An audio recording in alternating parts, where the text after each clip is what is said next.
Shopee Lazada product test and reviews. Hello mga kala-Shopee natin dyan. Meron tayong in-order, no? So ito, subok na ito na cellphone, car holder. Yan. Ito. So dalawa yung, ito may nabili ako. Ganitong style. Iniipit sa dashboard. Kaya lang dumudulas. Yan, hindi ko siya nagamit. So ito, subok ko na. Yan. Ang brand nito ay Bavin. Yan.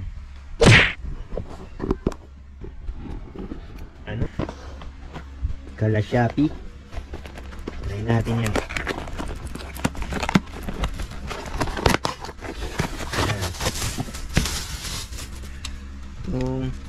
So ito yung tsura, oh. Yan. So ang disadvantage lang nito, ito, pag iniwan nyo to na laging nakakabit sa windshield nyo, umaano to, parang lumalambot dahil sa init. Yan. Yan lang yung disadvantage nito. Ang gagawin nyo, wag nyo, pagka hindi nyo gagamitin ng matagal, alisin nyo na lang sa windshield. Tapos itago nyo muna dyan sa, sa compartment. Yan. Ito, mas okay yung ganito kesa yung ganitong style. Yan, nadudulas yan. Try natin ikabit, no?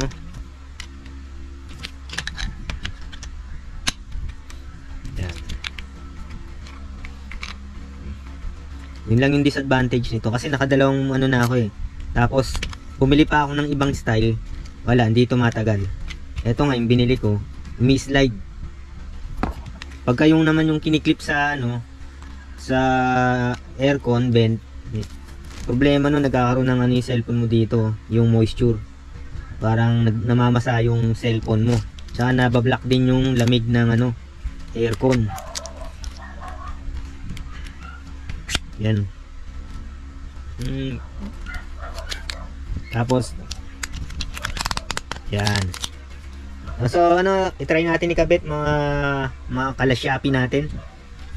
Kaya SLP kasi Shopee Lazada product yung tinetesting natin. So dati po itong channel na to na Mirage Lifestyle.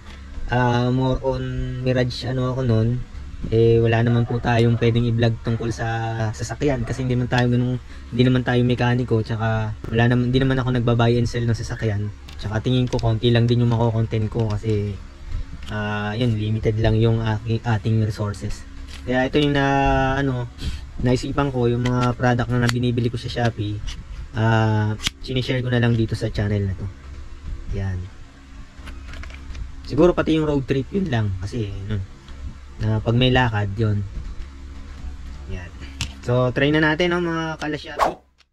So yan, ito yung nabili ko nung una, yung nasira yung ganito ko. Yan. Ito yung binili ko. Iniipit to dito pero nababaklas. Nababaklas din siya. Habang maandar ka, lalo na pag bagong car wash yan kasi nilalagyan nila yung madulas. Ayan Ayan. May slide lang. Yun lang yung problema nito.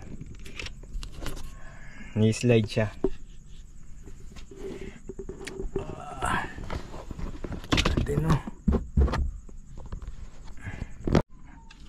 So yun nga yung problema, umi-slide siya pag ganito.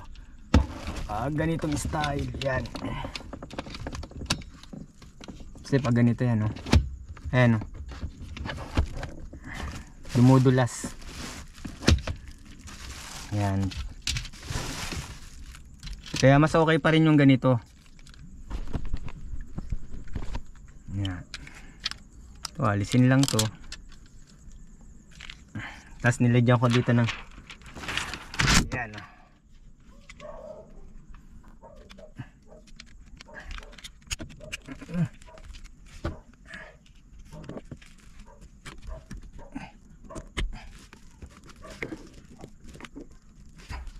Yan, so okay na. Tapos nilagyan ko siya ng sticker dito. May sticker yan dito, ito. Ayun, sticker. So yung purpose ko sa sticker, para hindi direktang mainitan yung sanction. Kasi na-experience ko nga, nung nabilad sa araw, parang lumambot yung sanction, naalis yung pinaka parang rubber, kaya hindi na dumidikit. Pero matagal din siya bago naging ganun. Napabayaan ko lang na nakabilad, walang alisan kasi. Kahit bilad yung araw, napabayaan ko.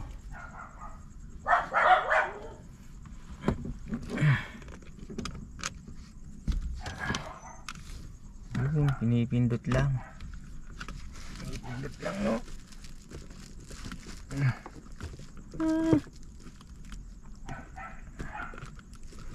Ibaba.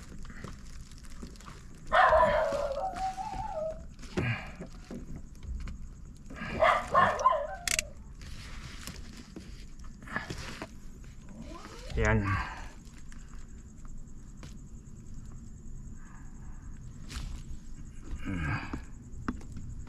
Yan, no? Mas maganda to kaysa sa ganito. Ganitong style.